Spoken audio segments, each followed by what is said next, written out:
இவ்வளவு பெரிய ஒரு அரசியல் வைத்திருக்கும் பொழுது நம்ம எதை கொண்டாட வேண்டியிருக்கிறது அப்படின்னா, கைப்பிள்ளையை தூக்கிட்டு கூட்டத்துக்கு வர்ற பெண்களை கொண்டாட வேண்டியிருக்கிறது.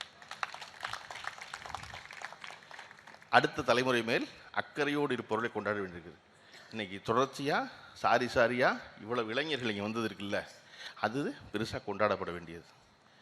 பெரியாருங்கிற ஒருத்தர் இறந்து 52 ஆண்டு காலம் ஆகிவிட்டது. சரியாக சொல்லலாம் 53 வருஷம் ஆச்சு.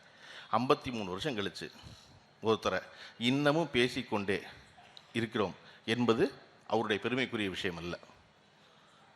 இன்னமும் ஒரு பேரை சொன்னா எதிரி புறா நடுங்கி பதறான் பாருங்க, அதுதான் பெருமைக்குரிய விஷயம். நம்ம பேசாம போகலாம்.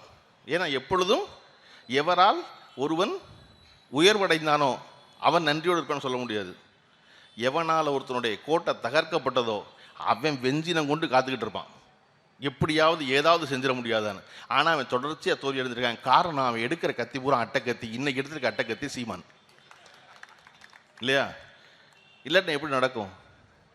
மாறி மாறி ஆள் சொல்ற. அவர் சொன்னார்ல, சிங்கராயர் பேசும்போது சொன்னார், வந்து திருமாவளவனிடம் பேசினார்கள், வேல்முருகனிடம் பேசினார்கள்.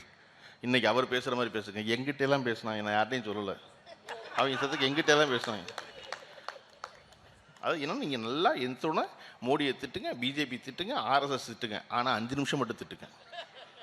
அதுக்கப்புறம் 55 நிமிஷம் திமுகவையும் கலைஞரையும் திட்டுங்க. நீங்கள் அதனால தானே பெரியாரை திட்ட வருகிற சீமான் பெரியாரெல்லாம் திட்டுனீங்க. பெரியாரை திட்டுறாரு, பெரியாரை தொட்டு எங்கே வந்து நிற்பார் அப்படின்னா, கடைசியில் வந்து கலைஞர் கருணாநிதி வந்து நிற்பார், ஸ்டாலின் வந்து நிற்பார். நீங்கள் பேச வந்து பெரியாரை தானே, நீ பெரியாரை மட்டும் பேசுவா.